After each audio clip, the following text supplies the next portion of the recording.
1947 से देश आजाद हुआ, लेकिन विभाजन के भयानक दर्द के साथ। लेकिन आजादी मिलने के बाद भी देश का एक बहुत सुंदर राज्य गोवा अब भी पुर्तगालियों के कब्जे में है। पूरा देश 200 सालों की अंग्रेजी गुलामी से तो आजाद हो गया, लेकिन गोवा राज्य को 450 साल पुर्तगाल का गुलाम रहना पड़ा और आजादी के 14 सालों के बाद तक भी इसका निदान नहीं हो पाया, जिसका कारण था देश के पहले प्रधानमंत्री जवाहरलाल नेहरू का गोवा जैसे महत्वपूर्ण राज्य पर उनका ढीला रवैया। कितने आश्चर्य की बात है कि बाद में आए अंग्रेज पहले चले गए और सदियों पहले आए पुर्तगालियों से गोवा बाद में आजाद हुआ। एक स्वाभिमानी राष्ट्र भारत के लिए यह कितना कष्टकारी था, इसका अनुमान शायद पूर्व प्रधानमंत्री जवाहरलाल नेहरू को था ही। गोवा निवासी अपना बलिदान दे रहे थे और नेहरू जी हाथ पर हाथ रखकर बैठे थे, मतलब रोम जल रहा था और नीरो बांसुरी बजा रहा था। जिस समय पुर्तगालियों ने 70 युवा सत्याग्रहियों को मार दिया था, तब भी जवाहरलाल नेहरू ने कुछ नहीं किया था।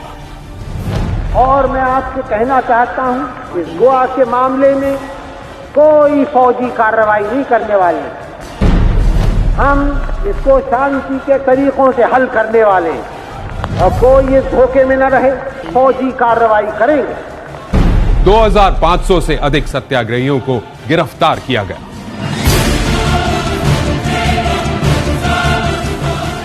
जिस समय पुर्तगालियों से प्रताड़ित होकर गोवा वासी शरणार्थियों की तरह भारत के अन्य राज्यों में आ रहे थे, तब उनमें से सभी शरणार्थियों को स्वीकार नहीं किया था। क्या जवाहरलाल नेहरू गोवा को भारत का अंग नहीं मानते थे? लेकिन याद रखें कि सत्याग्रही अपने को कहते हैं, सत्याग्रही के पीछे फौजें नहीं चलती हैं, तो फौजों की पुकार होती है।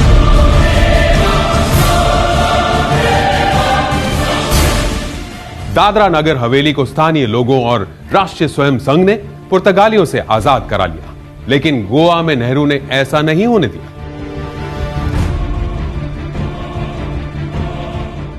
कांग्रेसियों ने सर्वसम्मति से सत्याग्रहियों का साथ ना देने के प्रस्ताव को मान्यता दी और गोवा में जनमत भारत के पक्ष में होते हुए भी नेहरू जी ने कुछ नहीं किया। ओढ़ी हुई महानता को बचाने के चक्कर में उन्होंने गोवा वासियों को बचाना उचित नहीं समझा।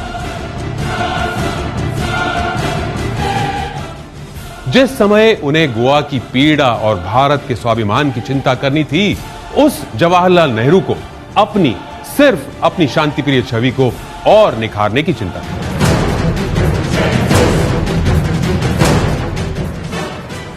अपने कोर्ट में तथाकथित शांति का गुलाब लगाने के चक्कर में वे गोवा वासियों की राह से कांटे हटाने भूल ही गए।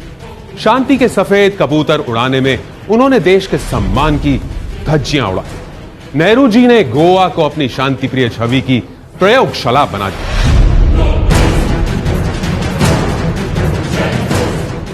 लेकिन देश के प्रथम प्रधानमंत्री के ढीले निर्णयों के कारण ही गोवा को कई वर्षों तक कष्ट झेलना पड़ा।